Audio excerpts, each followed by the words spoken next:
Bienvenidos a esta nueva cápsula de Ciencia a 2, en la cual en cada ocasión vamos a conocer a un científico o a una científica diferente.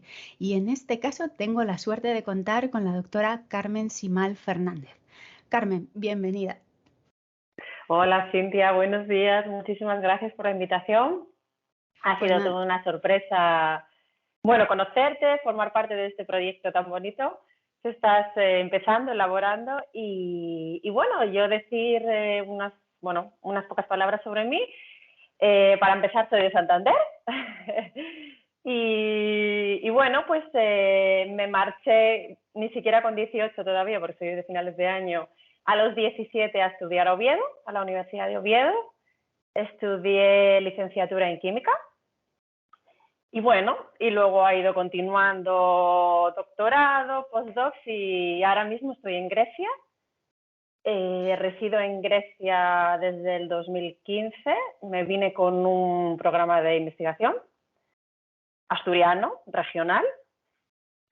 Y han pasado 7 años, sigo aquí, he formado mi familia. Tengo una pequeñaja mitad española, mitad griega, de 3 años. Y tengo la suerte de haber estado todos estos años trabajando en la universidad. Bueno, ya sea en una o en otra, hay 2 aquí ahora mismo públicas en Patras. Estoy en Patras, en el Peloponeso. Pues de un proyecto de investigación a otro he conseguido al final pues dedicarme un poco a lo mío, aunque cambiando de tema, no exactamente lo mismo, pero bien contenta. Incluso me he dedicado un poco hasta la docencia del español en algún hueco, Polín. que ha sido muy interesante. Por cierto, siempre lo tengo ahí como plan B o plan paralelo, el enseñar nuestro idioma, maravilloso y muy útil. Y muy rico.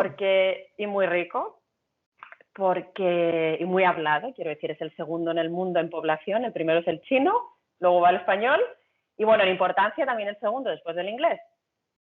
Pero la verdad es que, aun siendo de ciencias, ¿no?, por describirme de alguna manera, soy también una fan, ¿no?, de los idiomas. De hecho, he aprendido aquí griego. Y entonces me gusta enseñar el mío. Soy bastante un poco, no sé, freak, ¿no?, que también geek de los idiomas. Quiere decir, me gusta, a pesar de no ser filóloga, ni conocerlo tampoco. Pues con todas las herramientas que puedo conseguir, pues lo he intentado enseñar también de la forma más adecuada, ¿no?, que interese. Aparte que es una ciudad muy universitaria, aquí donde estoy, entonces siempre he tenido alumnos muy motivados universitarios para estudiar el español y todo esto. Y me enrollé y ya está, hasta aquí. No, súper interesante, ¿eh? La verdad es que es verdad que siempre hay como ese tópico de que hay personas de ciencias o de letras y yo creo que no es verdad, ¿no? Tú eres un ejemplo, tú eres científica y mira, te encantan los idiomas, que no tiene absolutamente nada que ver. Yo también soy científica y me he puesto a escribir un libro. Es que al final dices, todo complementa a la persona, ¿no? Que Todo nos forma. por cierto, desde que me lo dijiste conseguí sacar un poco de tiempo y vi la entrevista con tus lectores, que me gustó mucho, y me entraron ganas de leerla, por supuesto. Así que en algún momento sacaré el tiempo y, Oye, luego ya me dirás y el me haré con feedback. ello.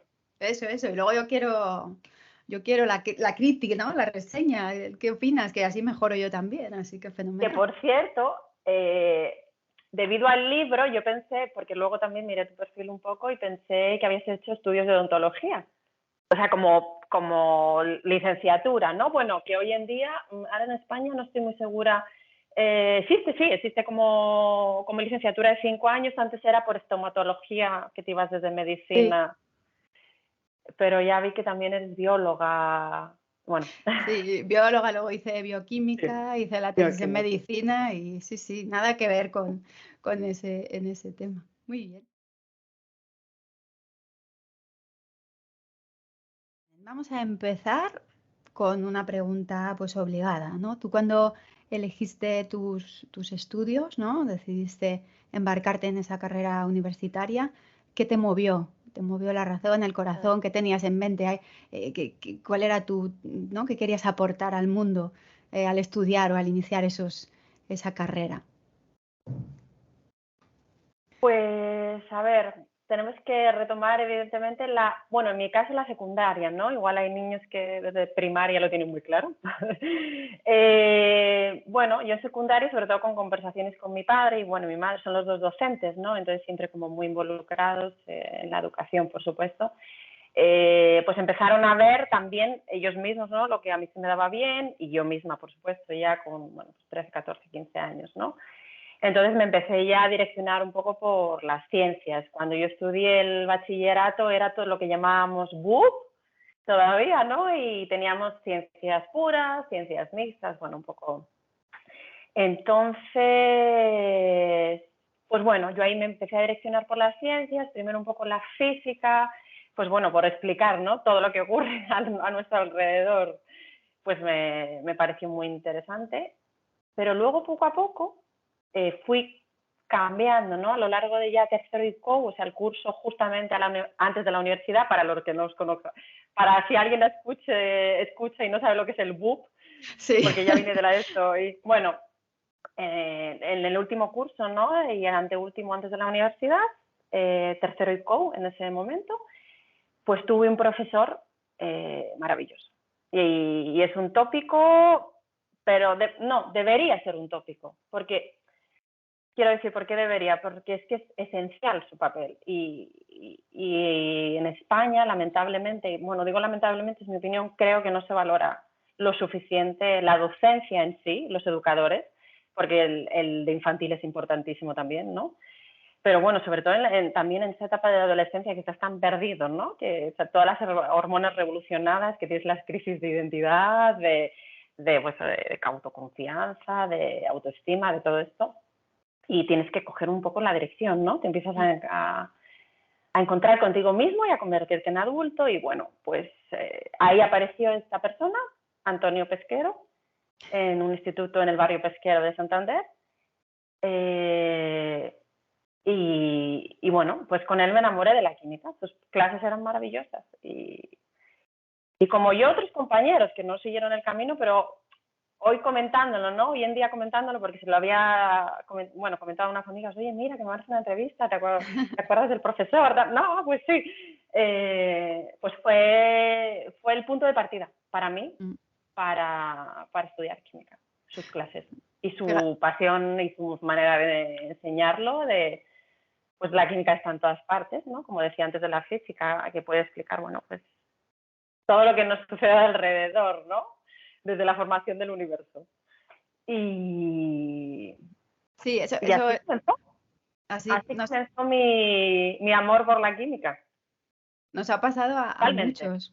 A mí, por ejemplo, fue un profesor de biología, también apasionado, maravilloso, que amaba lo que hacía y te contagia ese amor por la ciencia.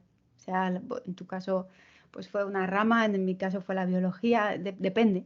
Pero son personas apasionadas, son buenos docentes, que es muy importante la gente realmente que hace lo que hace con corazón, con pasión ¿no? Y transmitiendo realmente, no por una plaza fija o eso no, yo creo que no llega igual, ¿no? Que el que realmente es apasionado de lo que hace. Así que a muchos yo creo. Esa es mi historia totalmente. Sí, me imagino que no soy un único caso. No. Pero lo que hace falta es que la sociedad lo valore y vea lo que ocurre, ¿no? O sea, que es el punto de partida para la carrera profesional pues de los jóvenes, ¿no? De mucha gente. Sí, aprender también a conocer tus dones, a conocer tus fortalezas. Eso también un buen docente, una persona que acompaña a esas personas, lo que tú dices, ¿no? En esa época tan complicada que es la adolescencia, que uno no sabe ni quién es, ni dónde está, ni a qué quiere dedicarse. Es muy importante, ¿no? Tener referentes que en tu caso también fueron tus padres, que eso también, tuviste mucha suerte ahí, ¿no?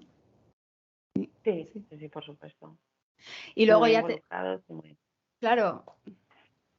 Y luego ya te dedicaste a químicas y ya pues... Y luego fue... Todo rodado, todo rodado.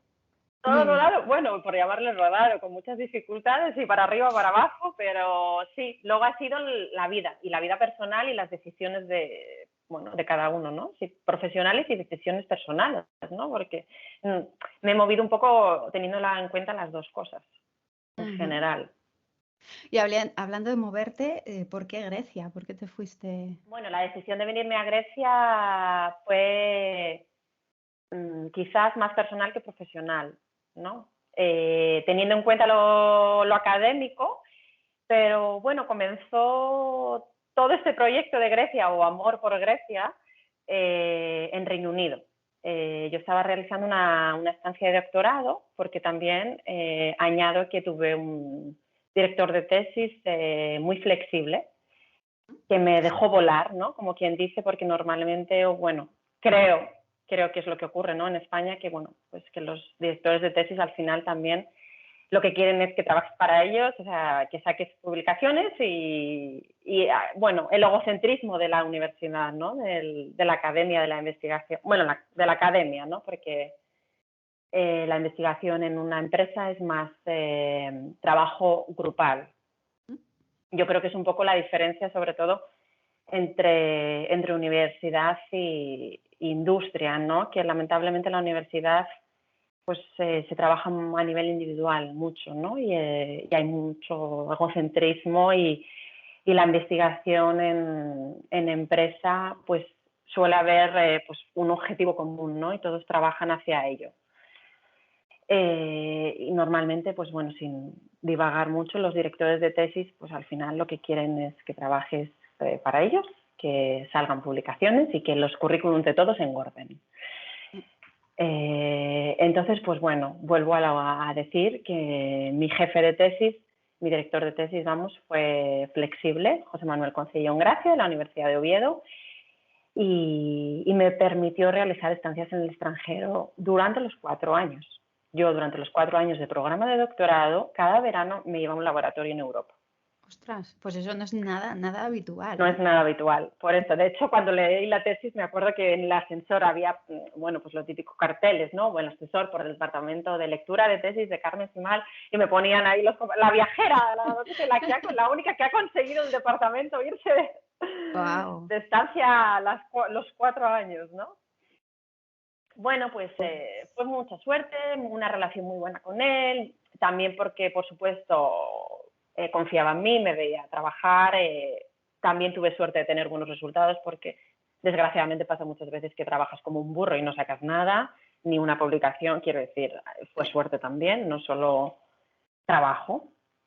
Y bueno, pues entonces me fui cada verano durante los 4 años.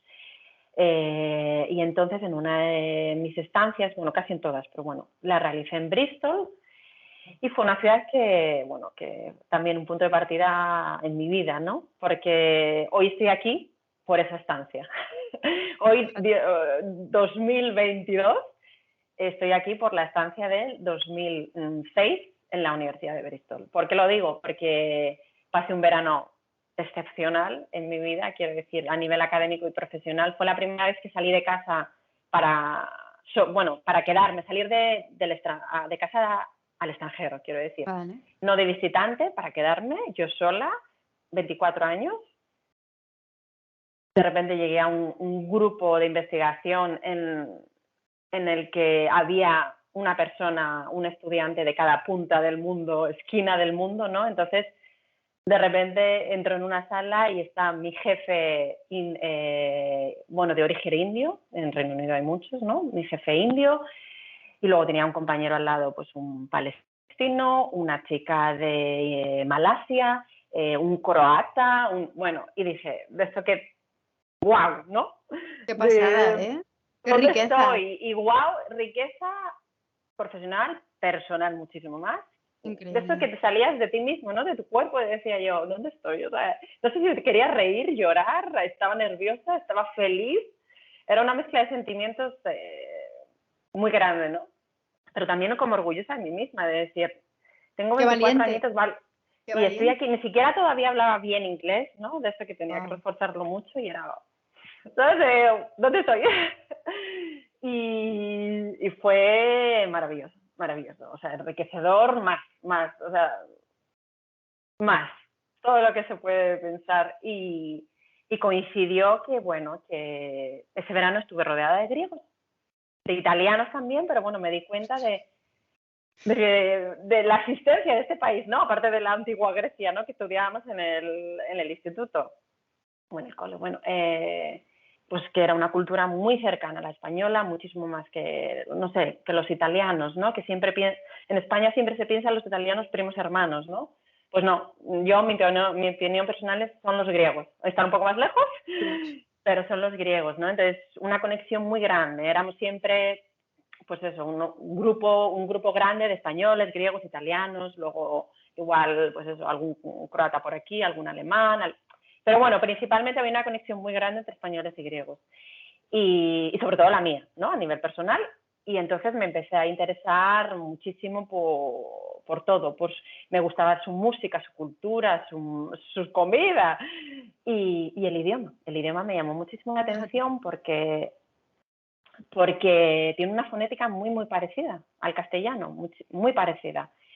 Entonces, sin saber, ¿no? Las 4 palabras que igual que conoces o comienzas a aprender, las reconocías, ¿no? O sea, que no hay problema con el audio, no hay problema con el listening, que muchas veces, no sé, a los españoles el inglés que nos cuesta tanto, ¿no? Que igual estás viendo el telediario y está diciendo cualquier cosa cuyo vocabulario conoces y aún así te cuesta, ¿no? Porque somos como un poco de duro de oídos, pues porque no estamos acostumbrados a los idiomas, en España se traduce todo, ¿no? Mientras que en otros países tiene subtítulos y se acabó, ¿no? Y tienen un oído pues más flexible, están más acostumbrados, nosotros no. Entonces, de repente me encontré con un idioma que era claro, A, E, O, U, A, E, I, O, U, ¿no? O sea, 5 vocales claras, un sonido muy abierto y dije, esta es la mía, ¿no? Y me gustó. Y luego empecé a conocerlo un poco durante ese verano, muy poquito, claro, ¿no?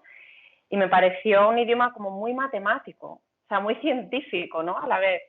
Y me entró como pasión por la etimología, ¿no? Pues eso, la raíz de las palabras y como que, sí, una construcción muy matemática, ¿no? Que me recordaba, pues, al final las clases de filosofía también, también del instituto, con los grandes pensadores que también al final se transmitían a través de sus mitos, pues la matemática del pensamiento abstracto. Entonces como que conectó todo y dije, me gusta este idioma, me gusta esta cultura. Y entonces me quedo ahí, el chic, ¿no? Luego fueron pasando los años de doctorado, mis estancias en Europa, que seguí conociendo en otras universidades más griegos con los que también convivía y otras nacionalidades, obviamente, pero sí. Y entonces continúo mi pasión por esta cultura. Estoy viviendo ahora en primera persona con mi pequeñita de 3 años, que se llama Melina, por cierto, tiene un nombre griego, que elegí yo, que su padre me acompañó, no tuvo problema, porque me encantó este nombre y fue mi primera amiga griega, que es mi amiga griega, ¿no? Y se llama Melina, como Melina Mercuri, la canción de Camilo VI, que por cierto está dedicada a Melina Mercuri, ha vuelto Melina, y me encanta este nombre. Bueno, y entonces por ahí empezó mi amor por Grecia, y entonces, acabando el doctorado, unos cuantos postdocs detrás, me había ido al extranjero, volví a España, a Madrid, al CSIC. Estuve trabajando allí durante casi 3 años y lo primero que hice cuando pisé Madrid, territorio madrileño, vuelta a España, fue ir a la escuela de idiomas a apuntarme a clases de griego. Ostras. Porque no hay la oferta del griego en otras escuelas de idiomas en España porque no hay interés, no hay demanda. Entonces creo que es en Madrid, Barcelona, Valencia y se acabó, ¿no? Y entonces tuve la suerte de que me coincidió todo y digo, me apunto a clases de griego. Y entonces durante mi estancia en Madrid, que estuve trabajando también allí en un grupo de investigación, en química orgánica, por añadir un poco de ciencia, porque al final todavía no hemos hablado casi nada, pues aprendí un poco y mi paso siguiente fue buscarme un programa de investigación para venirme a Grecia. Y aquí estoy. clarísimo. después de haber contado todo esto. Vamos, que Bueno, quiero decir que la ciencia te acompaña a nivel personal muchísimo a viajar por el mundo, a conocer, a enriquecerte, que no solo es, pues bueno, tu perfil académico, ¿no? Que te llena en muchos aspectos. sí, No conocer. igual en lo económico, Bueno, por decir algo, bueno, no, malo, ¿no? Porque al final, real, malo, real, ¿no? Por decir algo real, que todo el mundo sabe la situación bueno, precaria normalmente, ¿no? Que tenemos los científicos, sí. tanto en España como fuera. Bueno, depende de qué país, pero en Grecia también, como en España. Y bueno, luchamos contra la adversidad, ¿no? Lo que nos va tocando y bueno, nos vamos moviendo, a veces por necesidad, a veces por querer, quiero decir, como es mi caso, pero a veces por necesidad. Mm. Porque tú ahora Eh, estás financiada con una beca española de Oviedo o no, hoy en día no. ya Yo me no, vine ya. con un programa, claro, yo me vine con un programa regional asturiano para, bueno, para realizar un postdoctorado en el extranjero. Eh, pero luego, claro, luego yo, he pasado 2 años, era un programa de 2 años, fui encontrando financiación nacional griega. Que bueno, muchas veces viniendo de los fondos europeos, por supuesto, Bueno, eso seguro. pero gestionado ya gubernamental aquí, vamos, a nivel gubernamental aquí. Vale, o sea, ya. Bueno. Bueno, y ahora, a ver, hablemos de ciencia. Cuéntanos un poquito, porque yo Por sé que supuesto, has sí. cambiado un poco de tema, ¿no? De investigación. Entonces yo creo que el que estás llevando a cabo ahora, ¿no? Que Sí, cuéntanos ahora un mismo, poco en qué de consiste. hecho, me parece también además el tema más adecuado porque hasta el día de hoy también me he dedicado a ciencia a nivel investigación básica, ¿no? Que decimos los científicos, que al final es crear una bolsa de conocimientos para otros científicos que se dedican más a una ciencia más aplicada, ¿no? Que es la que llega más al público no científico. Entonces, ahora me es más fácil también contar lo que hago porque estoy trabajando ahora mismo en un proyecto de ciencia aplicada. Me dedico, por decirlo mejor, es un proyecto de química alimenticia o alimentaria. Bueno, creo que se dice de las dos cosas, Sí, sí. de las dos maneras, vamos. En Perdón por griego mi cómo castellano es? de vez en cuando porque llevo muchos años fuera de España y a veces me viene, bueno, Lo pues que te estos decía, lapsus de... ¿en griego cómo es? ¿Cómo se dice? Bueno, yo te iba a decir food chemistry. Pero eso está más manido. ¿Cómo es? O igual te puedo hacer un brete. ¿Cómo se dice en griego? Porque en griego tiene que sonar parecido entonces, ¿no? Bueno, chemistry es, o sea, química es química, sí se Ah, parece, ¿no? Un poco. sí, sí, Ah, la sí. palabra en francés también. Sí, chimie, sí, sí. Exacto. Pero el laboratorio es un grupo de farmacognosía, Mm, es traducido al español. Y entonces en griego sería fármaco, bueno, pues lo que es el, medicamento. la, el medicamento, ¿sí? Y luego gnosía es conocimiento en griego, ¿no? Entonces es el conocimiento de los fármacos, pero sobre todo de origen natural, ¿no? ¿Vale? Ahora mismo estoy en un grupo que trabaja mucho con productos naturales. Entonces lo que busca son los principios activos y las propiedades terapéuticas. Joder, qué Entonces, guay. principalmente trabaja con productos locales, esto también es muy interesante, o Qué sea, guay. productos locales, regionales, estatales, quiero decir, griegos. Y sobre todo buscan propiedades antioxidantes, han trabajado con ajo, con arándanos, con moras, trabajan mucho con orégano, buscan, sí, propiedades en el orégano, además de diferentes puntos de Grecia y han encontrado pues propiedades bastante versátiles, o sea, bastante diversas, perdón. Eh, ¿Antiedad? O y sea, hablábamos de antioxidantes, antiedad, antioxidante, antitumoral, antienvejecimiento. antiinflamatorio. Bueno, también Sí. trabajan lo derivan a cosmética al mismo tiempo, ¿no? Todas estas cosas de té verde, ¿no? También que hay ahora. Aquí hay un té también muy autóctono de Grecia, que lo llaman, la traducción sería té de la montaña, y bueno, pues que solo se cultiva aquí. Está muy bueno, por cierto. Mira. Y entonces hay mucha investigación sobre este test. Ujú. Y hay un chico, por ejemplo, que está haciendo un máster sobre el cannabis, también muy Anda, mira. curioso, ¿no? Sí, ¿no? Pues también todas las propiedades terapéuticas que tiene, siempre y cuando no tenga el componente psicoactivo, ¿no? Que, bueno, está digamos, presente siempre. Lo que pasa es que lo que interesa ahí es un porcentaje, ¿no? Entonces, a Ah, partir de cierto porcentaje de composición en la muestra, pues ya pasa de ser, digamos, medicamento terapéutico a a otra ser, cosa. sí, terapéutico, a ser narcótico. Es Vale. un 3%, creo. Más del 3% ya se considera narcótico. Pero bueno, que está comprobado que tiene muchas propiedades antitumorales, no, antiinflamatorias sobre todo, y lo utilizan muchísimo sobre todo con enfermedades neurodegenerativas como la esclerosis múltiple, fibromialgia, que también es Ujú. una sí, artritis en Inflamación más general. muscular, ¿no? La fibromialgia es Sí, un la dolor. fibromialgia es una inflamación, además es muy extendida, ¿no? Por todo el cuerpo, o sea que te puede afectar una zona u otra. Es una enfermedad que ha costado muchos años ser reconocida en España y en otros países, ¿no?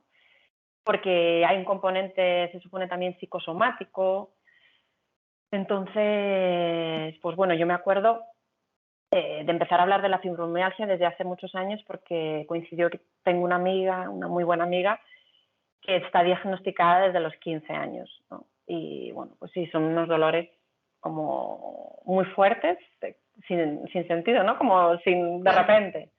Afecta más a mujeres, ¿verdad? Sí, afecta más a mujeres.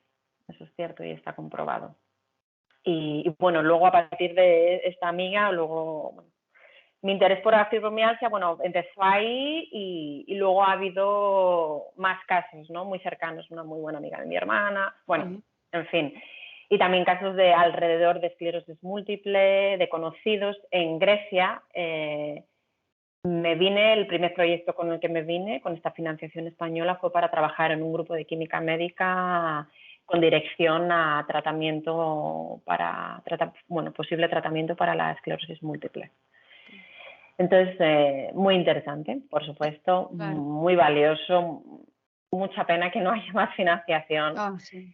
Luego, aparte que la esclerosis múltiple, pues claro, si lo comparamos con el cáncer, pues el nivel de afectación, el porcentaje de afectación mundial es mucho menor, entonces también eso recae en que no haya tanta financiación Tanta ayuda. Pero bueno, al final para estos casos. es lo que hablábamos. Yo estuve trabajando mucho en enfermedades raras y al final un paciente es un paciente.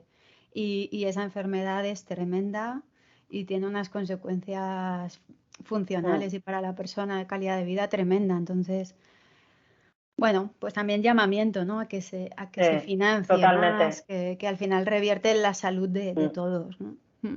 Fíjate, como anécdota, bueno, como en realidad punto personal al final, el grupo donde estuve trabajando, con el que tengo mucho contacto hoy en día todavía, de esclerosis múltiple, lo comenzó un profesor en la universidad precisamente porque su mujer fue Fíjate. diagnosticada. Entonces, mira, se me ponen como los pelos de punta, ¿no? De pensarlo, fíjate, ¿te puede tocar? Y no, y O, aparte pues tú pusiste tu granito de arena y seguramente mm. descubriste algo valioso, pero que si no hay una financiación Si no continua, porque continúa, claro, muchas veces pasa, ¿no? Que tienes un proyecto europeo a lo mejor que te financian 4 años y tú consigues descubrir un principio activo, una molécula. Pero si no hay más financiación que te permita se probar para. esa molécula, esa toxicidad, probarla en animales, hacer ensayos clínicos, ese descubrimiento jamás va a llegar al paciente. Y a lo mejor es un descubrimiento que puede ayudar, ¿no? A muchísima gente. Entonces, esa continuidad es muy importante. Yo no sé si al final dejaste el grupo porque no pudiste continuar o porque encontraste otra cosa que te apasionó, pero Ya. No, eh, se acabó la financiación, ya está. Lo que es pasa es que, que bueno, tengo contacto hoy en día, tengo posibles perspectivas de volver a participar en ese grupo en algún momento. El proyecto continuó gracias a colaboraciones con universidades más potentes, como pueden ser, quiero decir, Melbourne o Sydney, o bueno, algunas en Australia, porque allí hay una colonia de griegos muy grande. Entonces, pues eso, colaboraciones con otros profesores universitarios griegos, entre ellos moviéndolo, están moviéndolo. Y precisamente están en ensayos clínicos, pero bueno, en fases todavía tempranas. Claro. Y entonces tú ahora lo que estás haciendo es Sí, buscando, volviendo. Es que todo es me he ido a otro interesante lado, sí, y todo volviendo a aporta. este laboratorio. Volviendo a esto, porque a mí yo qué sé, ¿qué quieres que te diga? Buscar principios activos en el arándano o en las fresas, ¿no? Que creo que me habías comentado que es un Sí, poco tu yo trabajo con proyecto. las fresas. Me he quedado con eso porque es mi fruta favorita. Entonces, pues es muy fácil que yo me quede con esta información. Las fresas, o sea, aparte de que me encantan, ¿qué estás descubriendo ahí? Bueno, con lo que puedas decir. O sea, tú estás buscando principios activos. Bueno, la fresa tiene un valor nutricional muy grande, muy alto. Por eso mismo, eso ya está más que probado. Es hoy en día la fruta más consumida a nivel mundial. Y bueno, ha habido mucha investigación sobre el valor nutricional, pero sobre todo, volviendo al económico, mucha investigación a nivel empresarial de cara al producto, a la venta del producto, ¿no? O sea, una investigación de que queremos que sea más roja y que huela mejor, ya está. Ingeniería genética, o sea, ¿cómo es? Sí, ¿No? de genotipos, exactamente. Estudio de genotipos y cruces entre, ¿no? Exacto. Como mucho trabajo de colaboración, nosotros aquí pues somos o farmacéuticos o químicos, ¿no? Y en este proyecto estamos trabajando con ingenieros agrónomos, principalmente, y bueno, con una empresa en concreto de aquí del Peloponeso, que es la más importante en Grecia, en fresa, ¿no? Y que los competidores más, bueno, los competidores más agresivos son los españoles, digamos, Grecia y España. España, por supuesto, es más grande, hay muchísima más producción, es mi país, y son los primeros, ¿no? Pero Grecia viene después en la producción de fresa en Europa, por las condiciones climáticas, por supuesto, ¿no? Viene por ahí. Y entonces, eso hay que decir que tiene un valor nutricional muy alto, propiedades antioxidantes, antiinflamatorias, bueno, demás. No, perdón, antiinflamatorios, no antioxidantes. Y me he ido divagando con los otros. Y bueno, ha habido mucha investigación, sobre todo hacia el color. Fíjate, todo entra por la vista, ¿no? Al final. Exactamente. Entra por la vista y luego por el olfato, ¿no? Y entonces lo segundo es el aroma.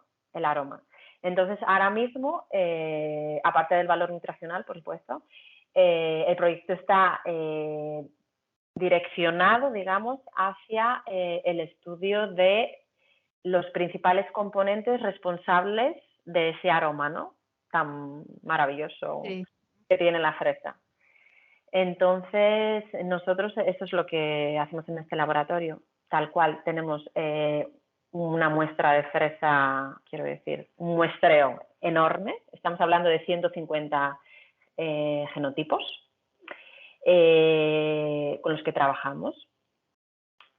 Cada genotipo, evidentemente, es un número bastante amplio de fresas con el que tenemos que trabajar para tener una muestra homogénea y representativa que analizar. Y cada genotipo lo estudiamos en diferentes momentos de su maduración, ¿no? También cómo afecta, en qué momento hay que cortarlo, ¿no? Al final es el resumen, ¿no? En qué momento nos viene bien cortar y recoger la fresa. Bueno. En 3 diferentes momentos a lo largo del año, ¿no? Digamos, pues es marzo, abril, mayo y luego justo antes del verano, ¿no? Y entonces, pues nosotros lo que hacemos es, un día a día, cogemos la muestra que toca de fresas, preparamos un zumito que huele estupendamente y maravilloso. Las fresas son una pintaza que lo que quieres es comértelas. Y bueno, trabajamos con procesos químicos hasta llegar a lo que es una muestra en un botecito así pequeñito. que tiene ahí todo concentrado y lo llevamos a analizar. Y vemos, bueno, luego a través de programas específicos podemos ver o buscar, porque no es fácil, evidentemente, qué compuestos químicos están ahí, ¿no? Están ahí y son responsables de ese aroma. Compuestos que normalmente hablamos de compuestos volátiles, ¿no? Porque para que podamos olerlo tiene que ser volátil, que tenga una evaporación rápida. Si no, no seríamos capaces de detectarlos con nuestra nariz. Claro. Y entonces cuando detectáis ese compuesto, dices, pues el compuesto X. Lo que haréis, supongo, es ir a la base genética y hacer que esa fresa o esa planta genere más de ese compuesto. O sea, ¿vais a la genética o cómo hacéis que ese Sí, compuesto? luego hay estudios genéticos de los que se encarga otro laboratorio, por supuesto. Entonces, nosotros hacemos un pequeño, bueno, no tan pequeño, un cribado inicial. Ellos, a través de la ingeniería, pues son ingenieros agrónomos, han generado, ellos saben cómo y de qué manera, ¿no? Han generado estos 150 genotipos y nosotros les tenemos que dar, pues eso es un análisis muy, muy difícil, muchísimas horas de ordenador, muy agotador, ¿no? Porque, bueno, trabajamos con baches de datos, pero también nuestros ojos son muy necesarios para ir detectando porque no hay una separación fácil, ¿no? Entre un compuesto u otro. Y entonces sí, efectivamente lo generamos una bibliografía, ¿no? Una librería se llamaría. Una librería de cada muestra tiene esto, en este porcentaje, Y entonces con nuestros estudios y otros estudios paralelos, pues se va haciendo pues el cuello de botella, ¿no? Vamos desde 150 hasta acabar en, bueno, un genotipo único, no lo creo, pero bueno, los mejores, optimizados, ¿no? Qué bueno. Jolín. Oye, ¿y las fresas vais vosotros a por ellas o las trae? No, nos las traen con congeladores, nos las traen, bueno, no está muy lejos, estamos hablando de 1 hora de coche, más o menos, desde aquí. Pero el trabajo de campo lo hacen otros, sí. Lamentablemente, porque a mí me gustaría, yo creo, te das el paseíto y ves las plantaciones. No, nos vienen las fresas con congelador y las mantenemos aquí en congelación y luego vamos sacándolo poco a poco, vamos trabajando con ello y se necesita mucha mano de obra, de laboratorio y de ordenador, mucho. Eso es un poco lo que hablaba el otro día con otro científico que decía que la ciencia, invertir en ciencia también es invertir en empleo, porque detrás de Sí, la por ciencia hay supuesto. muchísimo empleo y lo que te estás contando, Carmen, es un ejemplo más, ¿no?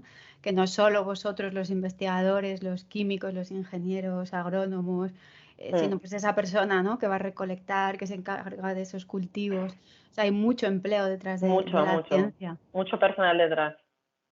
Así que... Sí, en el campo, fíjate. Y bueno, y aquí en el laboratorio, pues somos bastantes, pero claro, desde estudiantes que están haciendo su proyecto fin de carrera, luego estudiantes de doctorado, o sea, de máster, de doctorado, postdoc, que es mi caso.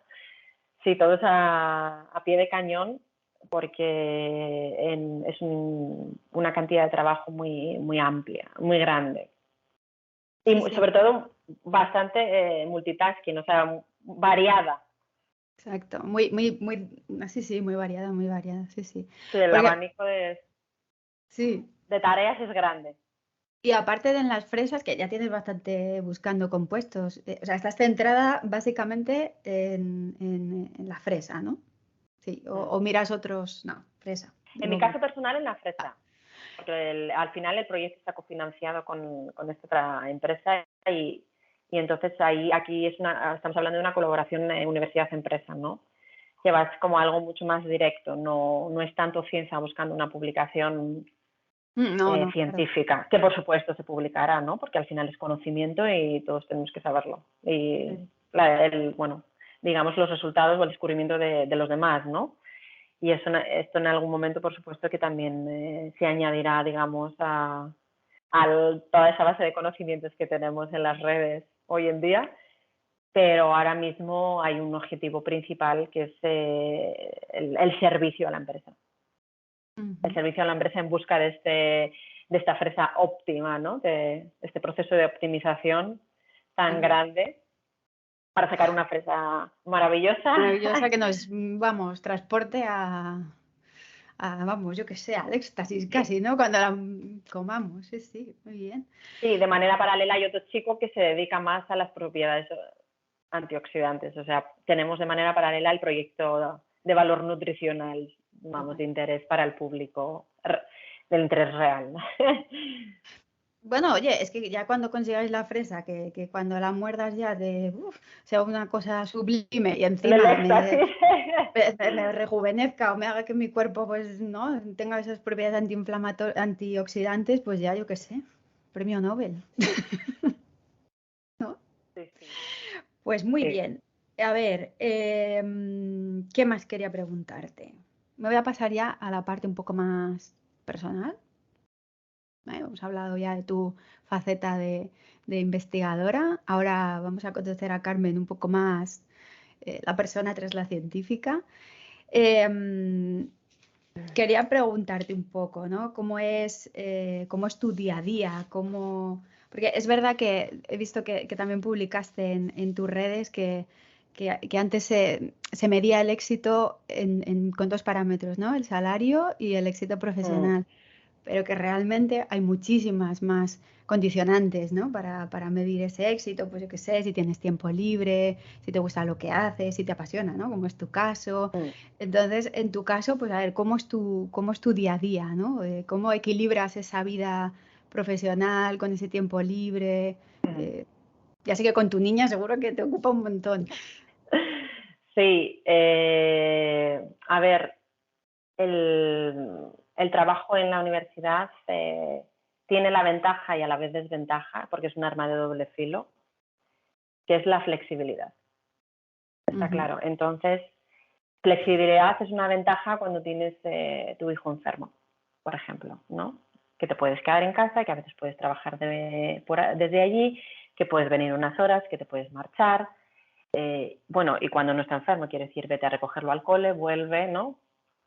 Y eso pues es muy importante. Es muy importante para mí, yo creo que para la mayoría de las familias, dirían, ¿no? El poder tener una conciliación de alguna manera, bueno, buena, no a nivel económico, porque la universidad es así, pero bueno, Esa tranquilidad mental de decir, mira, me voy sí, tranquila y no voy estresada a lo mejor, ¿no? exacto, el nivel, digamos, no sé si llamarlo el nivel de estrés, porque estrés también hay, y sobre todo es la autoexigencia, ¿no? En la universidad, uniéndolo con lo que me has comentado muy al principio. Yo me acuerdo de mi doctorado, al final la peor jefa era yo, ¿no? La autoexigencia, lo que me exigía, el que no era capaz de irme al laboratorio. Me acuerdo mi jefe joven, como digo yo, que fue un postdoc, Humberto Rodríguez Soya, que volvió del extranjero y me cogió a mí, ¿no? Digamos como primera alumna de doctorado para supervisar junto con el catedrático. Me decía, tienes que aprender a cerrar, a cerrar el embudo de extracción, te iba a decir, a apagar el experimento, ¿no? A dejarlo en stand-by. Tienes que aprender Claro. porque esto no acaba nunca, entonces tienes que saber desconectar, porque si no va a poder contigo, ¿no? Entonces, esto de la flexibilidad, sí que bien se vive en la academia, en la universidad, pues es un poco también cuento chino. Depende cómo te lo tomes tú, ¿no? Cómo sea la persona a nivel personal, porque es también muy difícil. Entonces sí, pues la gente, bueno, pues que muy pancha, muy no pasa nada, muy tranquila, pues lo lleva mejor, ¿no? Lo lleva bien, pero con que tengas una pizca de culo inquieto, pues no, Claro. de eso, de autoexigencia alta, un poco, también te puede llevar por un camino muy feo, muy agobiante, ¿no? Sí, es lo que Por hablábamos eso, de por la ese, competitividad. claro, ese La equilibrio. competitividad que hay, Mira, yo tengo amigos que, pues eso, que hemos convivido muchos años, hemos estado bueno, en el laboratorio y se han ido a empresas, ¿no? Y todos, no tengo ni uno solo que me diga que vive peor o tiene más estrés que en la universidad. Entonces, te hace pensar, ¿no? Porque dices, jolín, una empresa siempre, ¿no? Como es para mañana, ¿no? El trabajo, no para mañana, para ayer, ¿no? Que está la parte económica, que está, pues eso, que como más en juego, Por ¿no? objetivos, ¿no? Más enfocado Sí, a, sí, a la parte y al financiera. final, es un tipo de estrés diferente, de alguna manera, tiene que ser diferente, ¿no? Porque autoexigencia, por supuesto que habrá, y tienes un jefe detrás más directo, ¿no? Que ahí se están midiendo euros, igual, ¿no? Pero hay algo en la universidad que no es definible para el que no esté dentro, yo creo. O sea, que no es capaz de entender o de absorber si no estás dentro y no lo has vivido. Claro. Lo que es pues, un doctorado, un postdoc, un estudio tan intenso de algo y el intentar hacerte hueco, ¿no? Sí. Claro, porque tú ahí en la universidad tienes que intentar luego hacerte hueco como docente, ¿no? Para sacar quizá tu plaza e intentar Ese que sería sea el tu objetivo, carrera, claro. claro, más estable, ¿no? Que pasa aquí también en Que yo España, creo ¿no?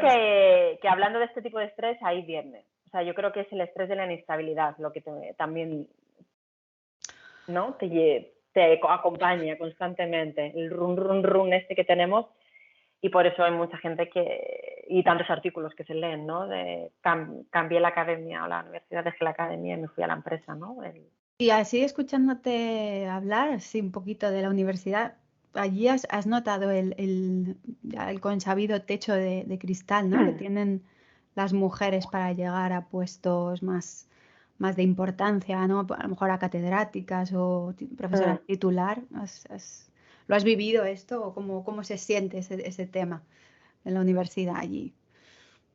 Pues de alguna manera lo he vivido desde que era universitaria. ¿Y por qué digo esto? Porque en el momento de estar estudiando la carrera en la Universidad de Oviedo, mismamente allí, el porcentaje de profesoras universitarias de mujeres era bajísimo, bajísimo. Estamos hablando, pues ahora matemáticamente no lo sabría hacer así rápido, ¿no? Pero un 5%, o sea, incluso en algún departamento ninguna, prácticamente, ¿no?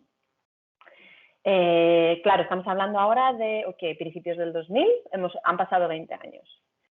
Durante estos años que he ido cambiando de universidad, gracias a, pues a los programas de investigación y a esta trayectoria académica, he seguido observando más o menos el mismo patrón.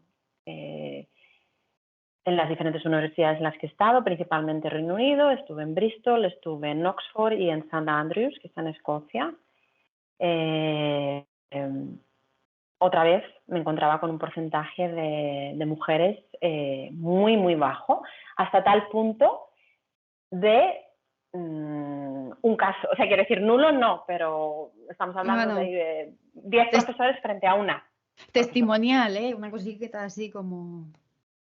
Pero lo que más me llamaba la atención no era ese caso, porque al final, bueno, podemos decir que es un nivel generacional diferente, ¿no?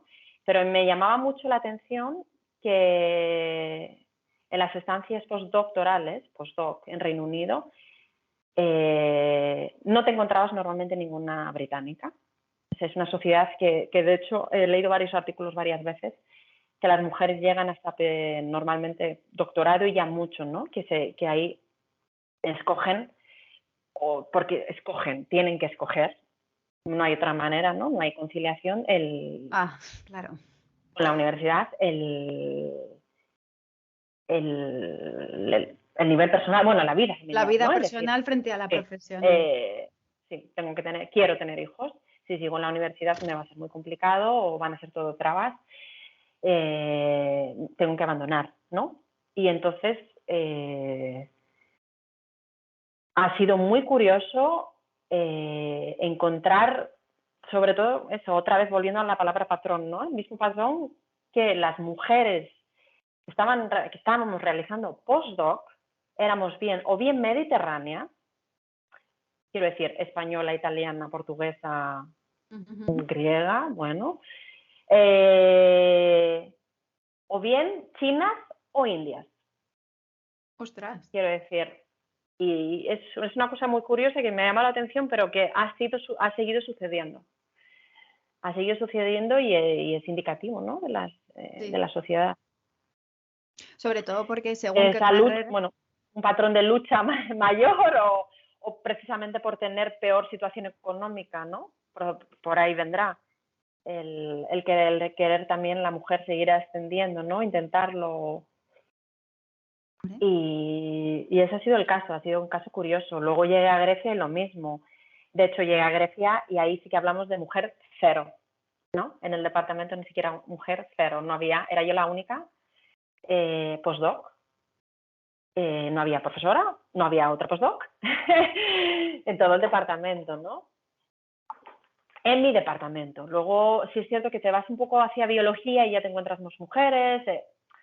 Bueno, pero a día de hoy sigue ocurriendo, lamentablemente, que el porcentaje sigue siendo mucho menor, el de mujeres catedráticas o titulares en la universidad que el de hombres, ¿no? Falta mucho. Por lo menos lo que yo estoy viendo, sigo viendo, ¿no? A lo largo de estos años. Aquí pasa lo mismo, o sea, es que falta mucho equidad, igualdad y faltan muchas oportunidades, ¿no? Pero bueno. Y me imagino, pues eso, acompañado de la inestabilidad, el ser capaz de ascender y la familia es una traba, ahí, es una traba. Es dejar de investigar, dejar de publicar, tienes un año en blanco, 2, y estás perdido, ¿no? Y entonces, pues yo, quiero decirte, la mayoría de las mujeres, digamos, con las que he ido conviviendo de postdoc, me atrevería a decir que no tienen familia. Que no soy excepción, por supuesto, hay más, pero yo también tarde, quiero decir, no he sido una madre precisamente joven, pero viene por ahí también, porque va pasando el tiempo, vas intentando hacerte el hueco y cuando te das cuenta es tarde, ¿no? A nivel personal, a nivel familiar. Bueno, es que a nivel fisiológico de nuestro cuerpo, vamos. Claro, no, pero ahí también pasa mucho por implicar a la otra parte, ¿no? A tu pareja. Ahora ya, pues bueno, con esas bajas paternales también, intentar, pues bueno, que las dos personas pues se acoplen para cuidar de esa nueva personita, ¿no? Que ha llegado. Entonces, bueno, ahí también pasa por implicar mucho pues a la pareja, ya sea al hombre, a la mujer, o sea, a la pareja que tenga cada uno, ¿no?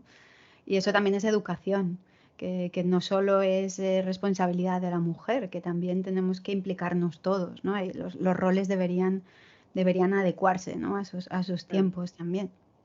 Y sí.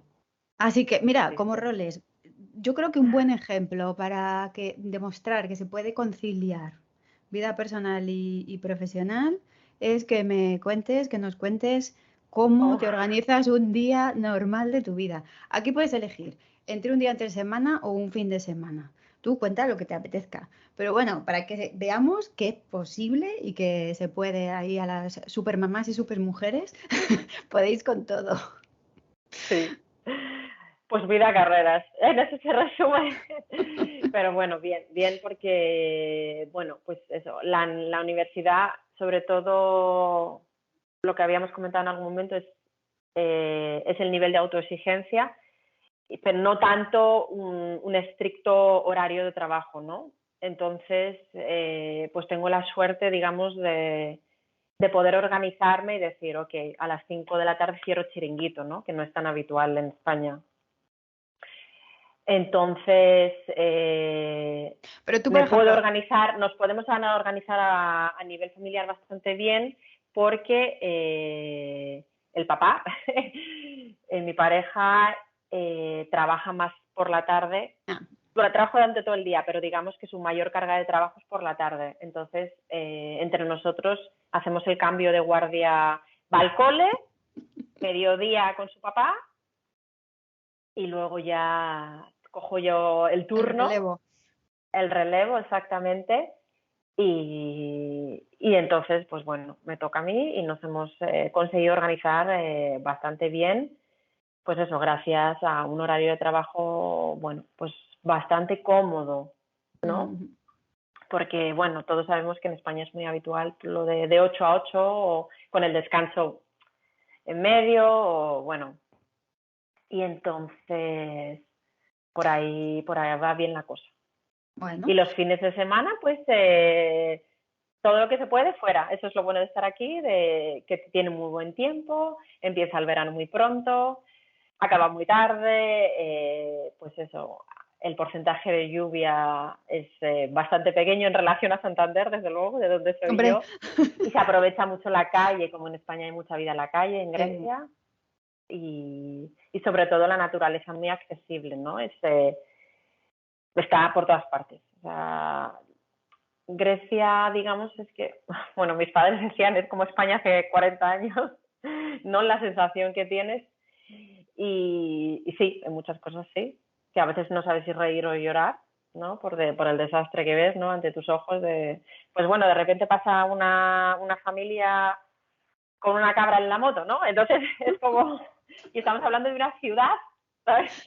Bueno, un poco Ostras. a las fue, vale, pero, y dices, joder, o sea, bueno, perdón. ¿Es la mascota Eh, esto o qué? ¿Es la mascota o es la comida? La no, cabra, es digo, que no tiene... sé. Sí, no, pues porque hay mucha, bueno, mucha ganadería o muchas familias dedicadas todavía a agricultura, ganadería, y eso es lo que ha salvado un poco la crisis en Grecia. Bueno, salvado, quiero decir, la crisis Bueno, que estamos viviendo, sobre todo desde 2008, ¿no? sí, El, el trueque, ¿no? El fíjate. decir, pues yo te doy unos tomates y tú me das un poco de unos huevos, yo te pinto la casa y tú me das de clases de inglés a Sí. mi pequeño, ¿no? Eso ha estado muy vivo en estos últimos años, me llama mucho la atención, pero hay mucho trabajo en el campo todavía, que al final, pues si tienes que para comer, pues sobrevives, ¿no? Y ya está. Eh, en Yo, Grecia, yo creo que ha sido eso clave para pasar estos años tan duros de los embargos y bueno, la ausencia de hipotecas, que eso es fundamental, sobre todo comparado con España. ¿Por qué digo ausencia de hipotecas? Porque es una sociedad que a nivel cultural ha tenido muy arraigado siempre, siempre que se puede, ¿no? Evidentemente, las familias, pero el dejar una casa, una propiedad, ¿no? A nivel familiar, dejar una herencia. Y entonces heredarla de generación en generación, quieres decir. sí, muchos, pues si no es la casa de sus padres, es la de sus abuelos, pero es muy habitual, o mejor igual diciéndolo al revés, ¿no? Es muy poco habitual en una generación que estamos hablando y que hoy tiene, pues eso, 30, 40 años, 50, que no tengan una casa en propiedad. Claro, puede ser una casa muy vieja de un bisabuelo, pero quiero decir, como eso ha ido pasando generación tras generación, pues al final el griego con un sueldo mucho menor, porque el sueldo mínimo aquí es bastante menor que el de España, pueda sobrevivir, porque estamos hablando de Claro. que hay mucha ausencia de hipotecas, incluso de alquiler. Quiero decir que entonces el griego está más libre que el español, por decirlo de esta manera, ¿no?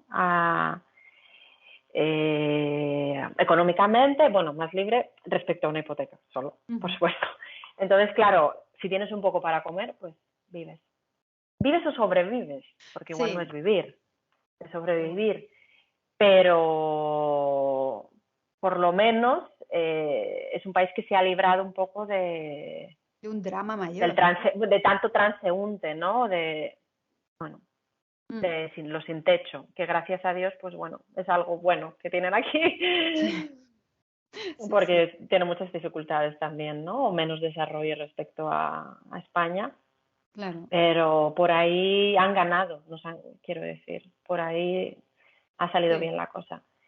Y entonces, no sé cuál ha sido el comienzo No, todo esto de ha este sido un, divagamiento. Un pero viaje vamos, por tu día a nuestro día. día a día, de la naturaleza, Claro, sí, claro. y entonces unido a este menor desarrollo, pues las urbes no son tan urbes, siempre hay más naturaleza alrededor, no, incluso la capital, ¿no? Atenas, pues claro, si comparas Atenas con Madrid, es madre mía, ¿no? Pero bueno, también hay cosas detrás, hay razones detrás como pueden ser unas leyes de construcción muy severas, porque en Grecia hay muchos seísmos, hay muchos terremotos, entonces, salvo en el centro, que está permitido, pues el centro económico, bueno, de la ciudad, ¿no? De Atenas, no se construyen más de 4 plantas, está prohibido. Si no, ¿no?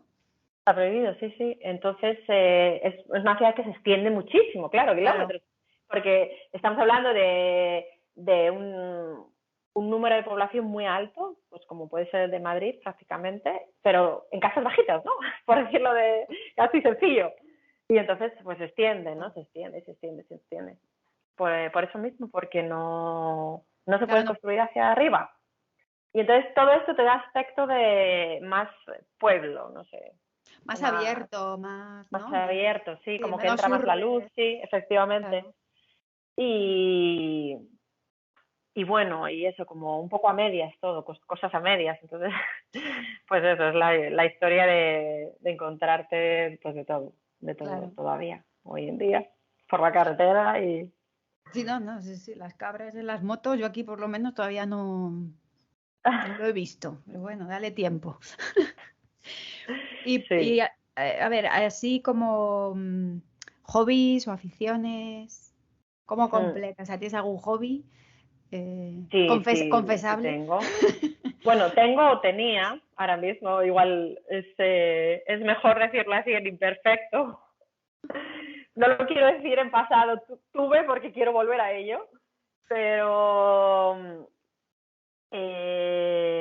tengo una afición que me salvó de ese proceso de autoexigencia por conectarlo con la ciencia y con todo esto, ¿no? Que es la escalada. La Ole. escalada, bueno, senderismo, pero vamos, la escalada sobre todo. La Ah, descubrí, bueno, de pequeñita ya hice mis pinitos en el colegio porque tuvimos un profesor también muy así, muy hippie, había hecho 8000, fíjate, bueno, que era escalador como hobby también y nos construyó un rocódromo en el colegio en primaria, estoy hablando. ala. Tuve muchísima suerte.